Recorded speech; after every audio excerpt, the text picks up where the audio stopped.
Go ahead. Hey, hello. This is the app definition work group. Are we calling this a deep dive session? Just an intro. Oh, just an intro. So Yeah. this is the app definition working group intro session. Glad you all came to this last session on this long week. I'm Brian Lyles, and this is Antoine Legrand. yeah. So what we did is actually more Antoine than I.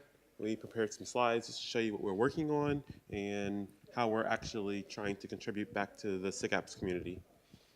Sure.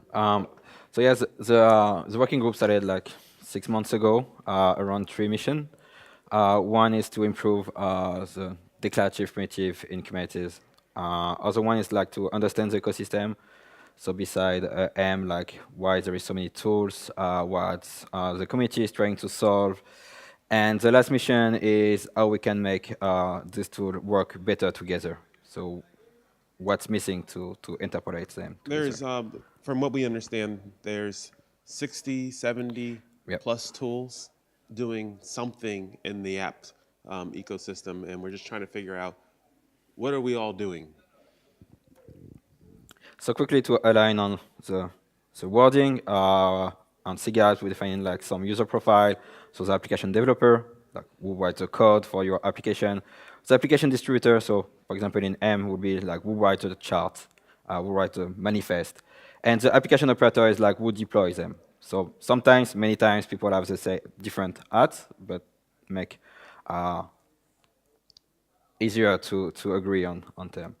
So what we are trying to solve is like the app distributor, like how to better improve writing application, and yeah, app operators already have plenty of tools to deploy things. Yes. Okay, so for the ecosystem, if you- Yeah, so earlier this year, actually, we've been working on this for a long time. We went to prepare a survey. Actually, the survey results will be out soon. yeah, the raw data is Yeah, the out. raw data is actually out on the mailing list right now, but we need to summarize that and present it in a better fashion, find the key trends. And also, we're looking at the landscape, just seeing really a good example would be we have applications that are for generating objects, and then we have objects are applications that are for applying objects, and some that are a mix. And really, what we're trying to do, as you see, this it's a very long list of tools that are written using quite a few technologies. Just trying to find some common patterns between them, and then ultimately maybe we can do some things for the community, like saying we have sample apps right now. Maybe we need a better sample app that all the applications can use to demo their features, rather than just saying I can do this. I can do basically deployment service. So we're just trying to level the playing field, just so the actual users of the applications know what they're going to get. I'm lost. Sorry. Where are we? There's a Yeah, reason why Antoine is touching this. I don't understand how to use this I don't. application. Yeah, I think this is where I failed. Okay, going back to the slide. Okay, so yeah, for understanding the ecosystem, we did try to figure out the different tools and did the survey also. So the survey is the result we're trying to extract, but some data. So first, like many participants, more than 400 something, and yeah, some data. So more than 90% are using kubectl and are very don't look to something else. Um, More than a third are using M, and other third are interesting in M, and the last are using more than 80 different tools beside. Yeah, so. Yeah, and I think the most one of the interesting things we picked out of one of the slides in the actual survey was 55% of the people using Kubernetes are using jobs and cron jobs. Actually, who here is using jobs and cron jobs? So this is what we thought. And somewhere out there in the ecosystem, there is a small group who is all using jobs and cron jobs. But we really want to know, just for the ecosystem, who's actually using these tools. And if people are using these tools, actually, how can we make it easier? Or if I mean, these objects are actually pretty great, more people should be using them. So we should be talking about them, deploy and documenting them better. So for example, if you're interested in like who's using job and why, it's just like the question was not only do you use job, there is like a plenty 5 or 6 following question. What's your use case, etc. So you can dig into the survey to understand what's really the use case for each question. Yeah, so it was like quite complex survey. Okay, so that's more with graphic what we say. There is actually, there's a lot of questions in here about, go ahead. I'll repeat it. Here, I'll even bring it down to you. How about that? No, you sit. There you go. I sit here. Okay. Yes. So is application equivalent to a bunch of manifests that you apply to some cluster? And then you, I don't know, delete them or update them in place? So is it the equivalent terms, a group of resources and application? No, actually, I have an answer for that. So you are not the first person to ask that. And and you're probably, I've heard this question a lot, and actually there is a project, it's probably later in the slides, we actually, there is thought around creating an application object to actually define what an application is. So it could be a single manifest, it could be a single object in a manifest, but it could be more complex than that. So there is work coming out of the work group right now to actually codify that and bring it together. So, yeah, so far we just, like, the community refused to define what's an application, but this is like a highly demand things to represent an application. So we are working on what could be. Yeah, but if you don't want to define what is an application, then maybe we could define what can we do with an application.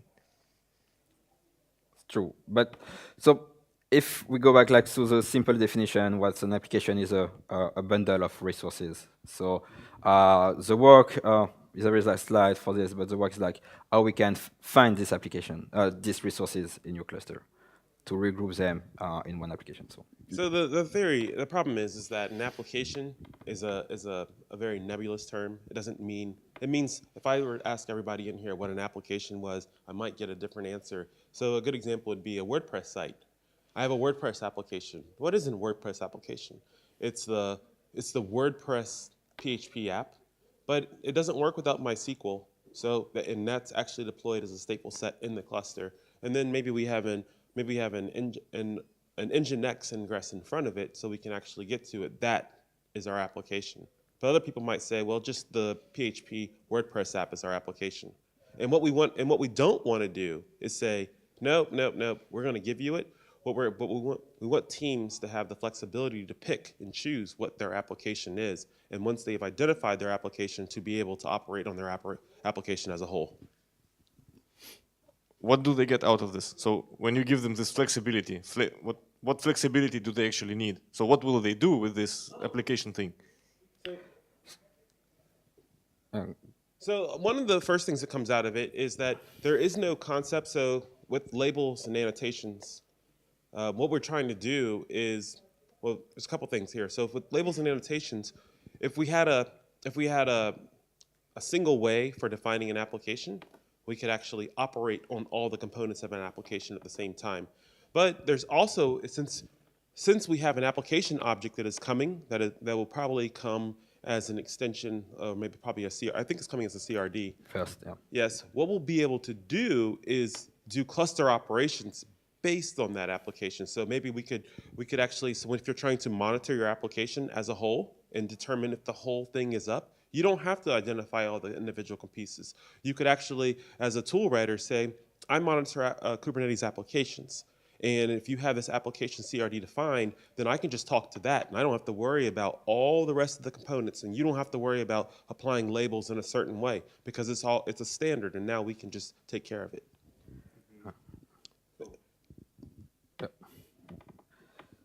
To summarize, what I understood is managing parts of the application together, components, individual resources like ingress, service, a config map, a secret, a deployment. So the standard way of grouping them and operating on them as a whole, monitoring them, as deploying them, anything else. We have slide later, so we're going back to the question. Okay, thank you. Yeah, we are. Sorry. So. Yeah, so the ecosystem is fragmented. This is like many tools used. Okay, so one of the mission is like to improve primitive. So it's added like in the working group. Now there's like project name customize a little bit. It's like you the idea is like you writing kubectl create config map, for example, so how we can capture this in a declarative way. So that's part of the work. So this is an example. You can just say config map create. So this is things, but also how apply works. For example, when you do kubectl apply, for now it's like very, it's doing a lot of logic. So we need to improve this and put it in server side. So like some discussion, but the idea of a working group is like to start discussion and then to ship it to other SIG. So now SIGly is analyzing this. Yeah, so he mentioned the tool Customize. It's actually, this tool Customize is customized with a K, so Kustomize, was created by the people who run Kube Control. And they have these ideas, so after seeing this tool for a few years and not being able to change it because it is a standard, they have thought of different ways of managing manifests and then actually taking a manifest and applying transformations to it. So the working group is giving them space that they can actually experiment outside of what they normally would be doing. And they're doing it in public. But this work right here has been done by the team that runs Kube Control at Google. So yeah, for example, like if you see the community, most are using template only. So template, Go template, Jinja2 or whatever template is, or even JSONet. But there is like other way to transform resource, other way to define to auto transformation. So it could be like patch, for example. So you can define like explain some overlay. So you want to modify a deployment or something, you just write the patch. So this is like template-less. You just don't have to think about everything a user can modify. You just apply patch. There is like some generation or knowledge about, oh, many people just change the label or annotation. So maybe instead of forcing people to template every annotation, every labels, you can just say, yeah, just put your object labels here, and we're going to apply on everything. So that's part of the discussion we had, how we can, beside templates. Yeah. So is the customize tool using the dispatch mechanism? Yeah. Yes, yes, it is. So customize you can file for it. It will move out of the kubectl repo, but you can try it already. So this is like exploring different ways and using templates. Go ahead. I wanted to ask the audience, who uses other things than kube control apply to create or modify resources? Brian is using different. Because we only use kubectl apply. We don't kubectl create, don't do anything else, only apply. And well, sometimes delete. So that's why I think it's already declarative. Do you use Helm? If you use Helm, you're using something different. You're not using Kube Control. Okay, we don't use So this, like in this example, in customize specifically, you're using kubectl apply. So it will just generate client side. You just customize, expand. It will apply the patch client side, and then you pipe to kubectl apply. So that's a way to easier configure and overlay things together. Yeah.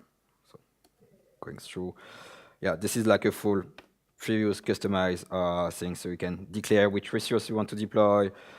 Something like in every template I see is the name prefix. For example, say I want to deploy prod WordPress, dev WordPress, so they just template the prefix, for example, to the resource, so you can like get like your deployment with prod dash WordPress, etc. So this is like without template, we can just here you can just say name prefix, and this is going to be applied everywhere without template, etc. So that's part of the idea now the Kube Cycli is exploring. And the important thing to remember is this is a working group. We're working there's multiple groups with different interests that are working to come up with new ideas. A lot of these ideas may be implemented in different pieces of code somewhere else. So since we are a working group, we're not SIG apps. We're not actually maintaining official repositories. But what we're trying to do is figure out where are the best ideas. And that's what a lot of this experimentation, it might never show up anywhere. You might never see this again. But we still are experimenting with it. So yeah, that's one of the goals. Like we don't own any code in the end. So, but it's a space so people can try ideas, have the survey, try them, and then we ship to other SIG. Like, okay, now it's Cycli implementing this. SIG apps we talk about application. And then like for us in particular, it's SIG apps, SIG API machinery sometimes, and then SIG CLI. And those are the ones that we're really just trying to feed information back into. Yeah. So another part of it, it's improve interoperability. So for this, like we have like concrete action. One of them was some easy with no code. It's just like the label recommendation. So it's not easy to agree on a set of labels, but this is the first step to align every tools. Say some people just put name, other like kvtest-name or app. So can we just agree on one thing to name your application or your version? And then you can build confident in when you create tools or UI or dashboard to think, okay, probably the user is going to get this label, so we can have some special behavior, some special UI to say to extract these labels safely. Yeah, this is really important for tools writers. So as a tool writer, when I create an object, it would be nice for me to have some kind of default where I could actually say that this is a KSonnet maintained thing. It's not owned. It just KSonnet touched it, KSonnet created it. So if someone comes through and they do a get on this through some other means, either through the API or with a command line tool, they could actually see that this object actually was created with KSonnet rather than Helm or something else. So this is like a previous set of labels. So it's going to be in the official documentation, the label and annotation recommendation. So for example, here you have deploy manager, so we know it's been creating for KSonnet or M. There is discussion about what's name or component. So there is a PR out there. If you're interested, you can comment on it before it's merged. So Yeah, this is a very, I know some of you are seeing this for the first time. This is a very tumultuous subject. There was lots of debate on this. I think there is 100 mails. like- So this is like Lots of debate on this one. there is like 5 labels, but it took like this we discussed for 4 months. So, and yeah, one of the latest discussion is like, do we need to prefix? Like, do we want to prefix the label? Yeah, because the standard says that any label needs to be namespaced if it's being created and being used. But app.kubernetes.io/name is very long versus name.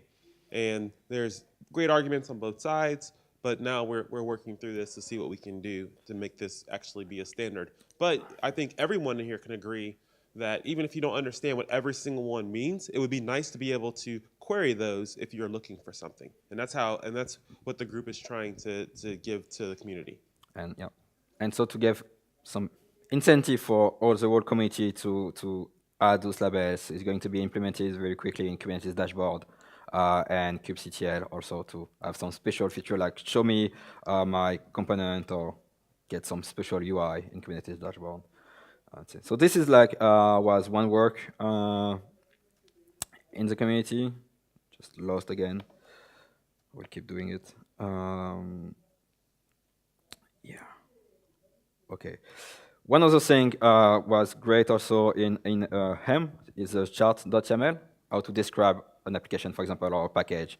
And this can be extended to any kind of package manager or configuration manager.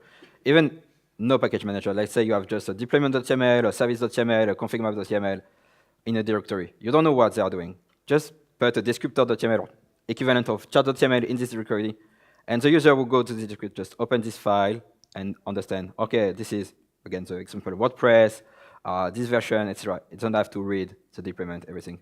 So we're trying to just part of agree on what a description of an application. It's quite simple, just like who's the maintainer, the version, what's the icon, where you can find the source, etc. So this part of the discussion thing. So maybe at some point we get a descriptor spec that you can use in your Go type to just agree. This is how you describe an application. Yes. Okay, so we go back to the point, application resource. The last piece is also what's an application, how we can group things together. Even for UI, say, okay, I deploy with Helm or anything. Now you have like a bunch of secret config map service that are not related together. How I can create a UI to show them together.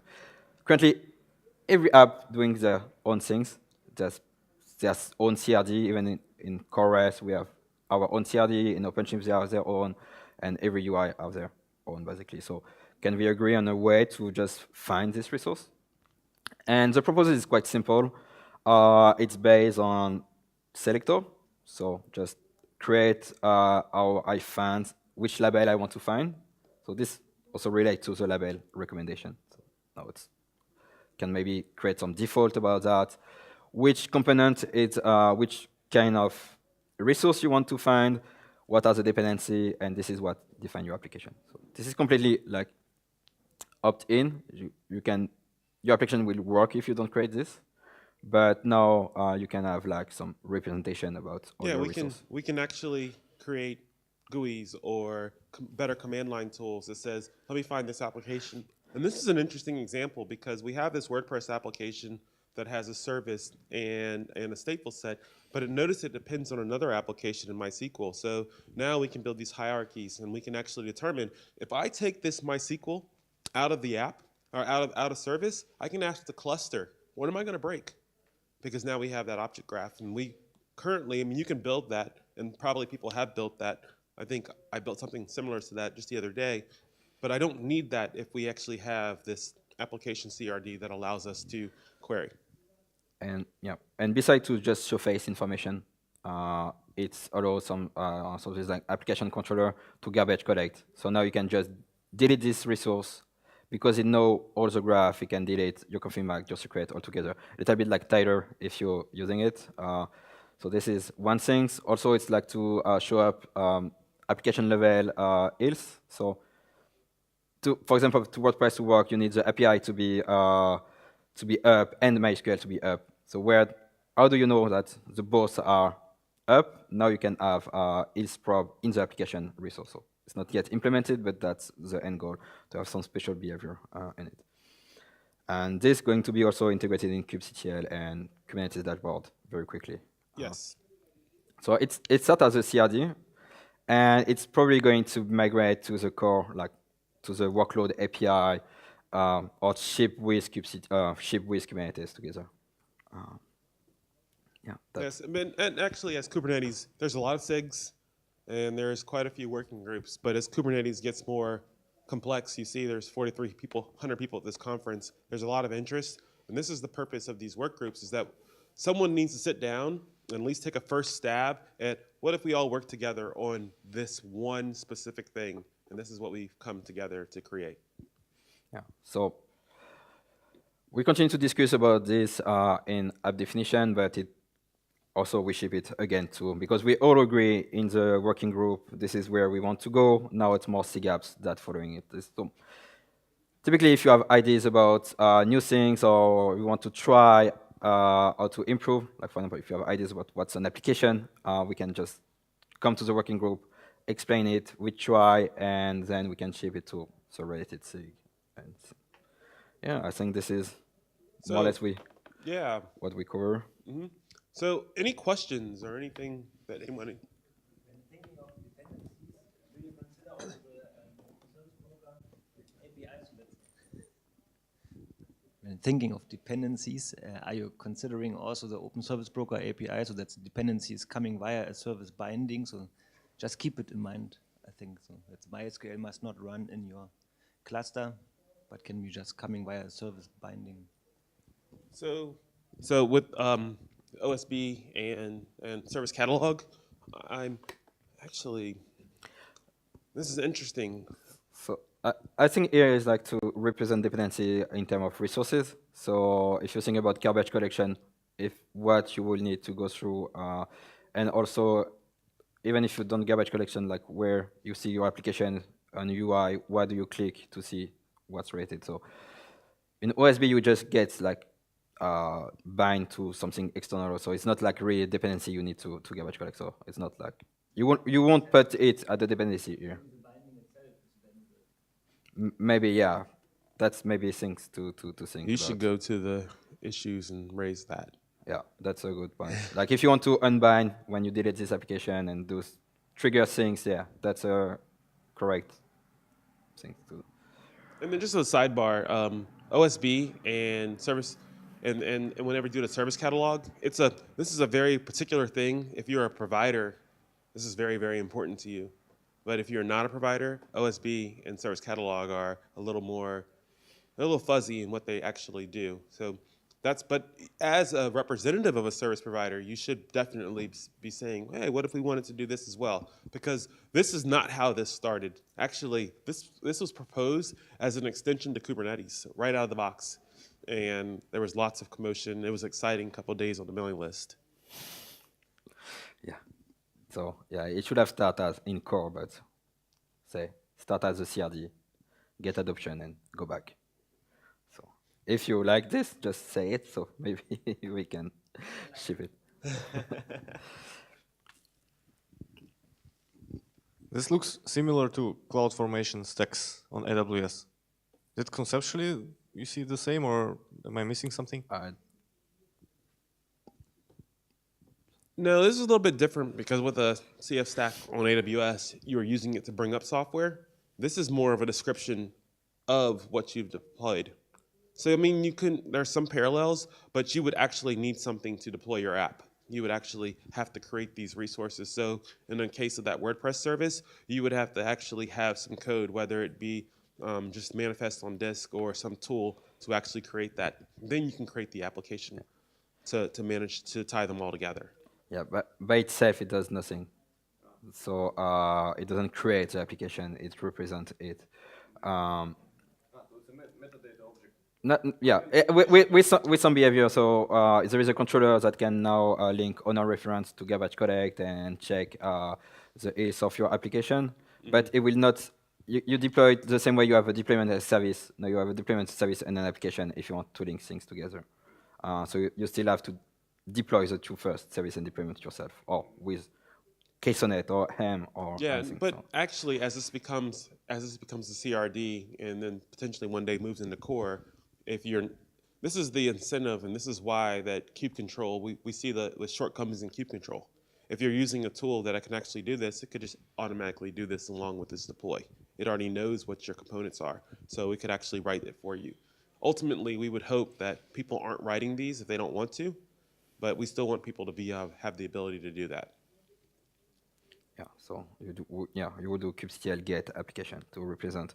But for example, if you're using Ham or MV3, whatever, if they agree on this, maybe they can generate this automatically, or KSONet can generate this automatically also. But yeah, it doesn't create your app.